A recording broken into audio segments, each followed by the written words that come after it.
Inside a train that had departed from London and was now bound for Liverpool, Yaya was whispering incantations of enchantment into Raishin, who was asleep. Suddenly, Yaya stops as Raishin awakens and asks her what she was whispering to his ear. Yaya answers that she was just reciting a charm to make him fall in love with her. Raishin retorts back, but Yaya ignores him, excitedly pointing out to him that they will soon be inside Machine City. Raishin and Yaya then continued their playful banter as a little girl, sitting together with her elder sister across them, laughed at their comical exchange. Suddenly, the train began to shudder. It pulled into Edgehill Station but passed through on, causing the passengers to become restless. Raishin commanded Yaya to head to the train's brakes, and Yaya then nimbly exited through their cabin's window, making her way to the top of the carriage as Raishin followed shortly after. Yaya headed to each of the carriage's brakes, pulling down each of the brake levers, but the train did not stop. Raishin finally caught up to Yaya and together with her, then swiftly ran in the form of acrobatics to the front of the train as the train then finally reached and pulled into Lime Street Station. Yaya leapt down onto the tracks, facing towards the front of the train, and held back the train as Raishin then used Shinken Shijuhishu on her, causing the carriages behind to propel forward in succession, but the train completely halted. After the train incident, at the station's concourse, Raishin asked the little girl if she was hurt. The little girl replied that she was fine, thanked him, and asked him if he was a mage. Raishin dissented and replied that he was a puppeteer. Raishin and Yaya entered the academy. After Raishin and Yaya had left the scene, they were walking along the street when Raishin asked Yaya what the dark emotion swirling inside of him was. Yaya teasingly answered that it was sexual frustration. Raishin interjectingly exclaimed back that it was rage and then scolded her as she then defended herself. Raishin, testing Yaya's resolve before entering, reminded her that once she enters the academy she will not be able to leave the premises until he graduates. Without hesitating, Yaya cheerfully exclaimed her resolve. Dusk, in the dim hallway of the central auditorium, Yaya awaited Raishin, who was in the staff room taking the transfer admission test. He came out of the room downcast and disappointed as Yaya approached him and asked him of his test result. Raishin answered her and handed the result to her. Yaya, after reading it, tried consoling Raishin. Kimberly came out of the staff room and suddenly interposed and introduced herself. As Raishin and Yaya were searching for their dormitory, Raishin contemplated on his conversation with Kimberly. Kimberly then gave Raishin some advice. Raishin consulted Kimberly on another way to enter the night party. Kimberly asked Raishin why he was fixated with the night party, and Raishin replied that he wanted to be a wise man. Kimberly saw Raishin's determination, and as she was about to turn away, hinted him of another way, then finally left. After Raishin did, he and Yaya stopped by a dormitory when Charlotte, who approached from behind them, suddenly interposed, rudely informed them that they are in the girls' dormitory, and peremptorily demanded them to give way to her. Evening, they finally arrived in their dormitory, and inside their room, lying on his bed, Raishin reflected on what Kimberly had said and then announced his next course of action to Yaya. Charlotte and Raishin having a teasing exchange.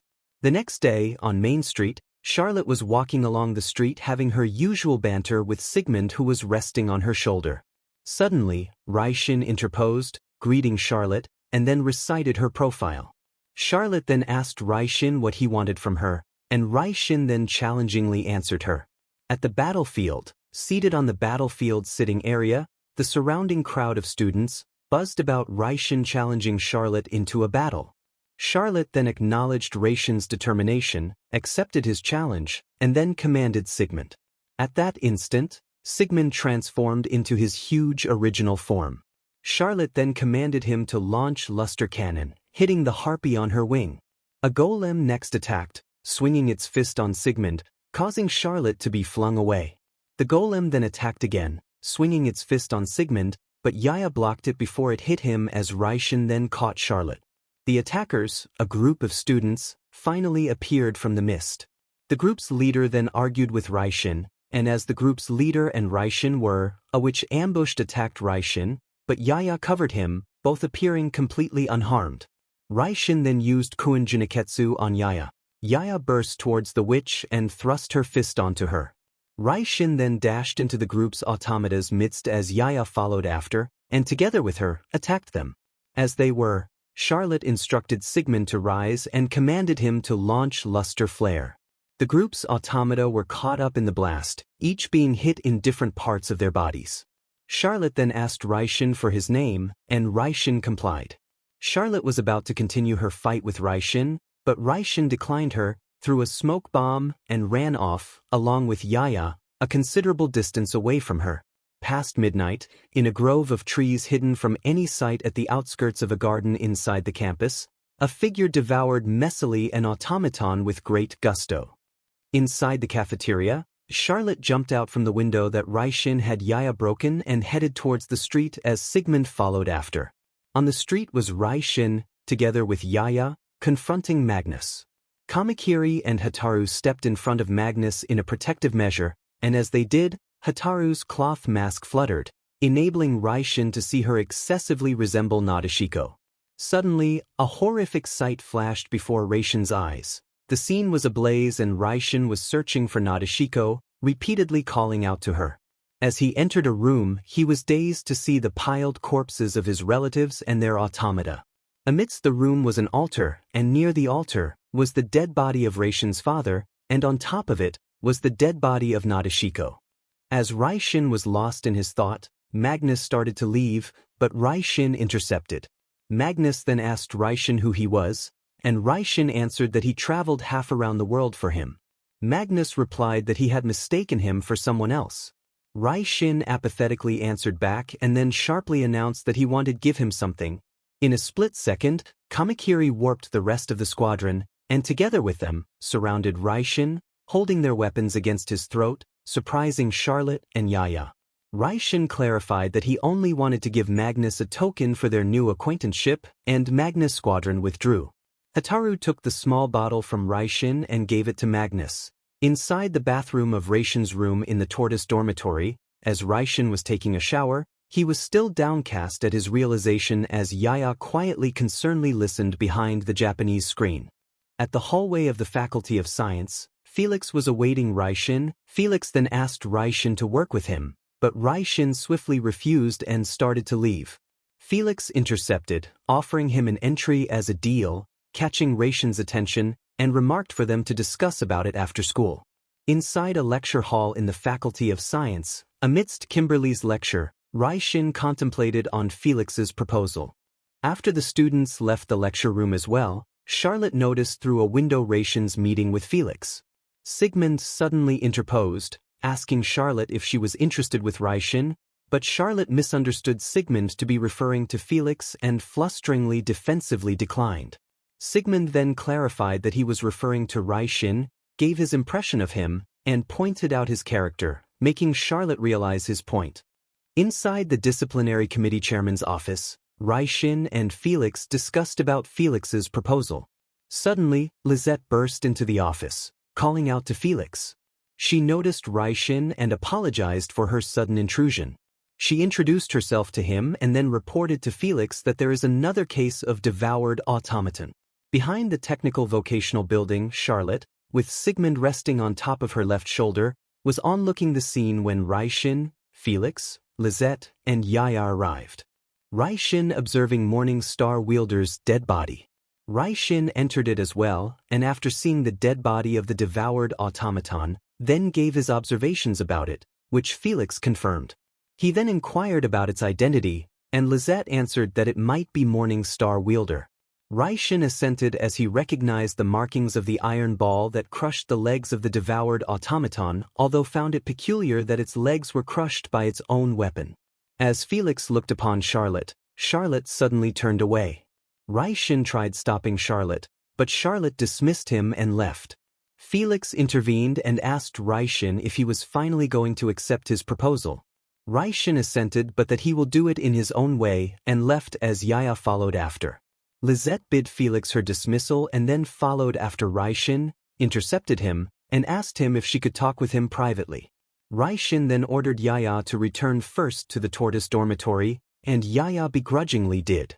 Lisette then led Raishin to a maze and hesitantly warned him of Charlotte. Inside Raishin's room in the Tortoise dormitory, Raishin contemplated on Lizette's warning but was suddenly interrupted by Yaya's jealous stare. Yaya tried unzipping his pants, but Raishin evaded her and then announced to her that they will begin hunting cannibal candy tomorrow. Suddenly, Raishin and Yaya heard a sound of something being thrown at Raishin's room's window. Raishin opened the window to see Charlotte. Charlotte embarrassedly asked Raishin on a date, making Yaya dazed. Yaya tried declining Charlotte, but Raishin assented, shocking Yaya. Charlotte then excused herself and left, and after she did, Yaya then strangled Raishin on the neck. The next day, Charlotte, with Sigmund resting on top of her cap, led Raishin, together with a pouting Yaya, to behind the technical vocational building. Raishin was trite at Charlotte's idea of a date. Charlotte then clarified to Raishin that she only asked him on a date to make him a decoy for cannibal candy. Raishin refused and asked her for a proper date, shocking her and Yaya.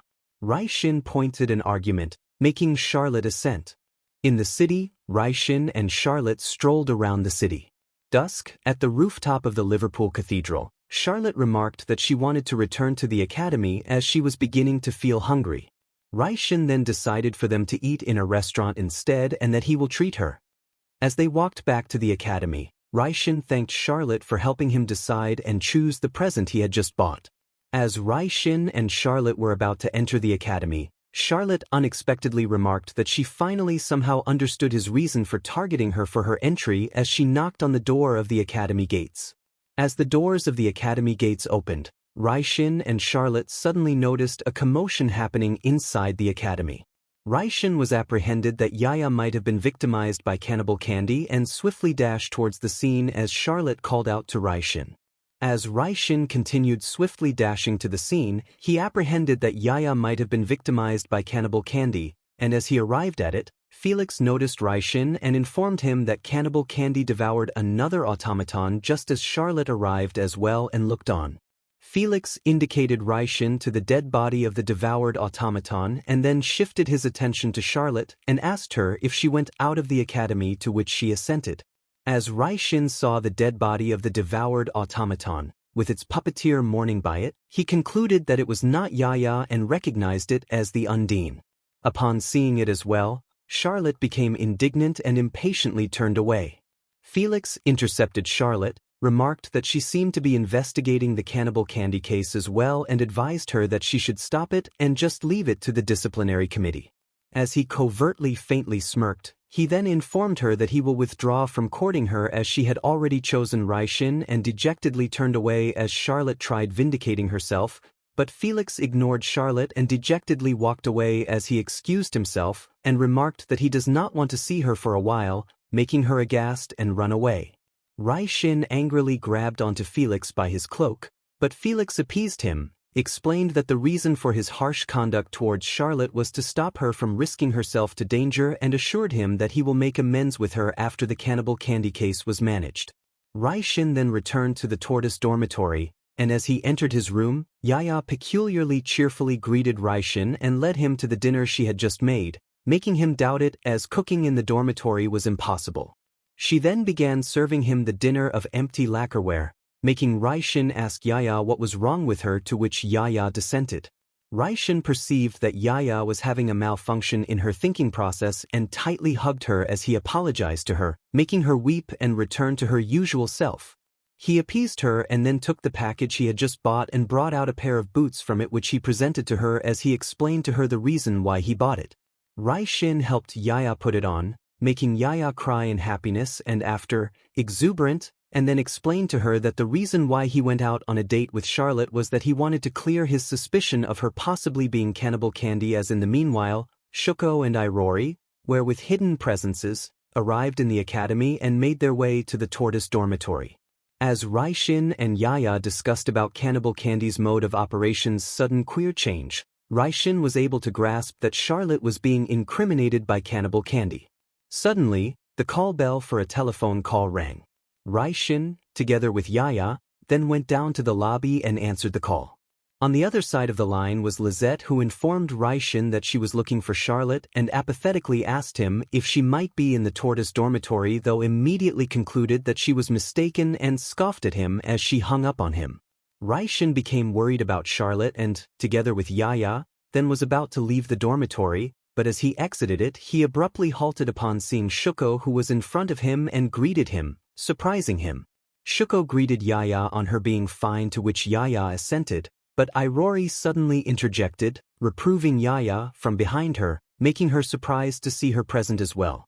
Raishin, Yaya, Shuko and Irori then headed to Raishin's room, and inside it, Shuko lectured Raishin on his sentimentality, but Raishin stubbornly argued his principle, making Shuko pleased. Shuko then related the Japanese army's investigation on Cannibal Candy's identity and warned Raishin to withdraw, but Raishin resolutely declared that he wanted to help Charlotte, making Shuko pleased. She lectured Raishin of Kongariki's weakness and then consented for him to leave. Raishin then called out to Yaya, and together with her, dashed out of the dormitory.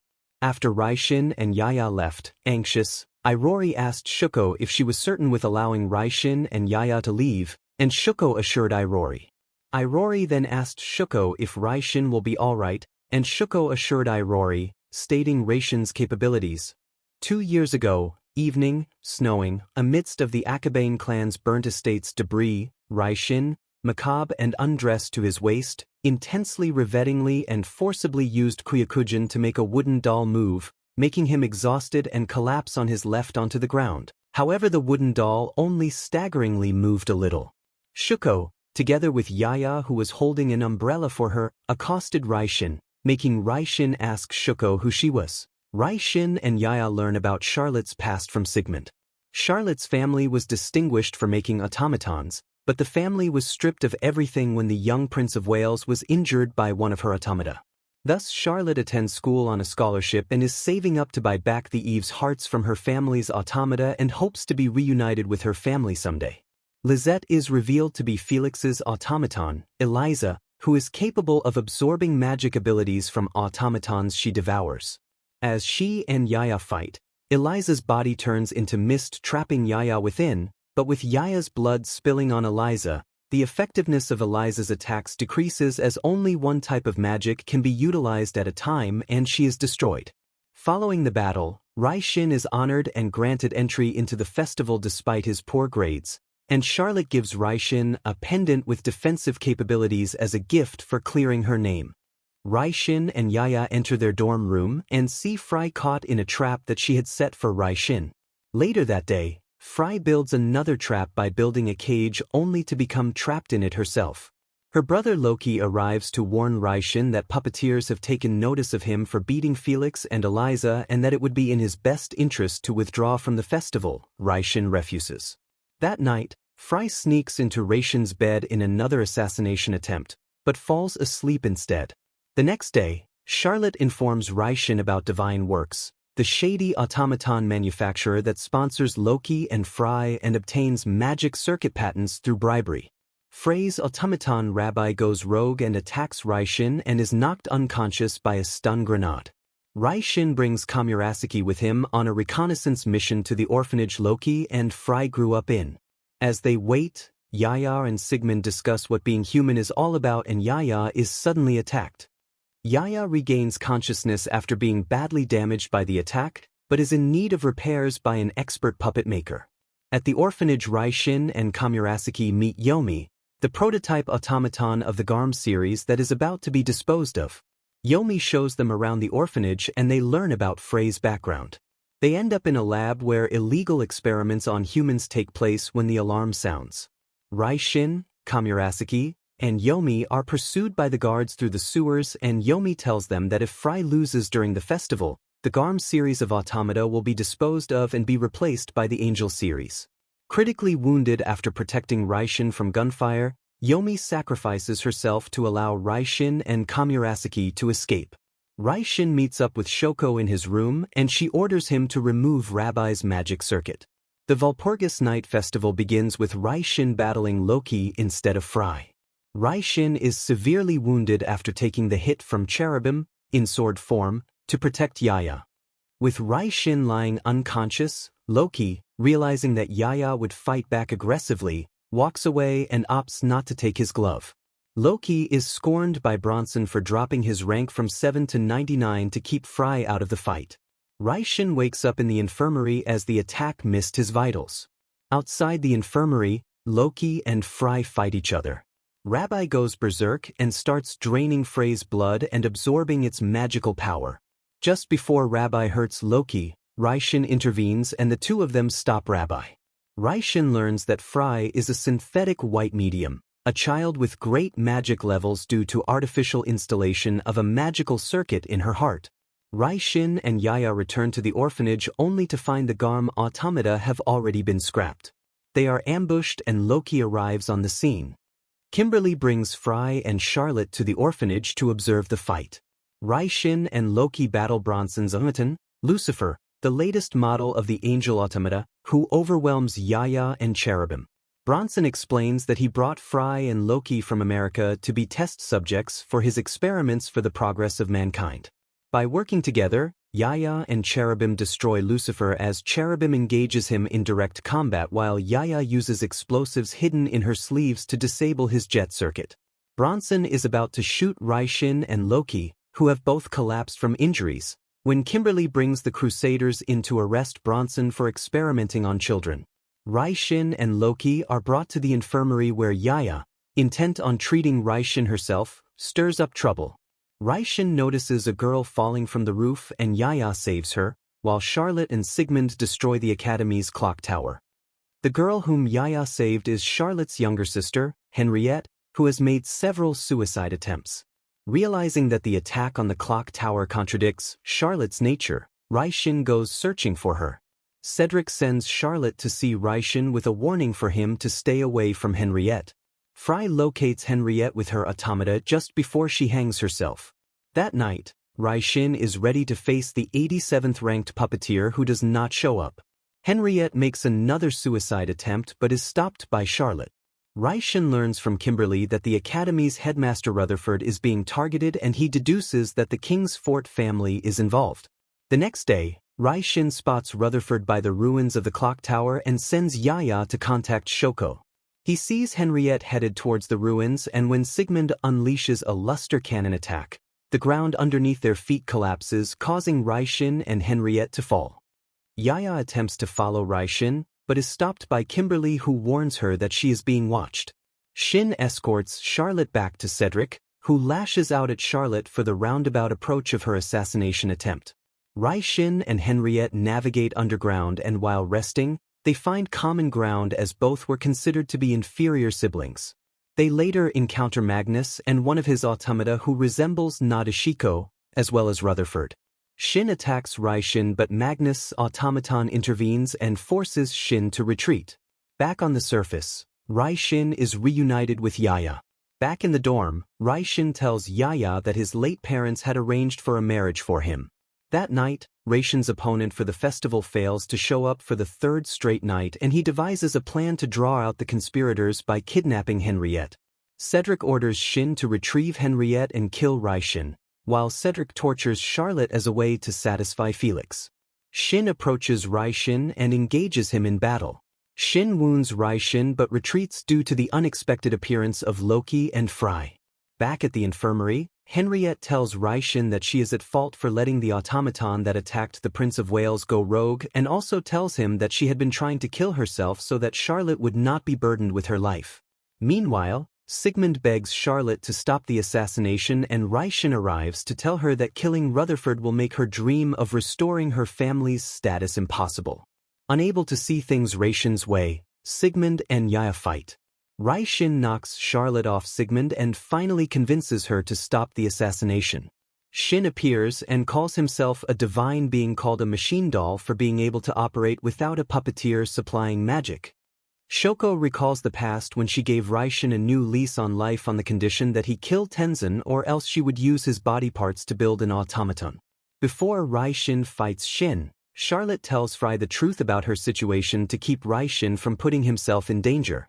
During the battle, Raishin gets Shin to attack from behind where Yaya is waiting for him. She slams Shin into a brick wall and repeatedly throws punches to immobilize him. Sigmund follows up by firing his luster cannon. Shin dodges the attack, thereby confirming the presence of his puppeteer as he could not have dodged the attack without a puppeteer resupplying him with magic. Fry locates Cedric and Yaya activates her final stronghold ability to defeat Shin. Cedric and Shin retreat, and Cedric reveals herself to be the 87th ranked puppeteer, Alice Bernstein. Having watched the battle from a distance, Kimberly warns Magnus that as Tenzin Akabane he is being closely watched and that manufacturing human life is magic's greatest taboo. The next day, Raishin recovers in the infirmary and the girls stir up a big commotion over Raishin's presumed preference over girls with large breasts, which greatly upsets Charlotte.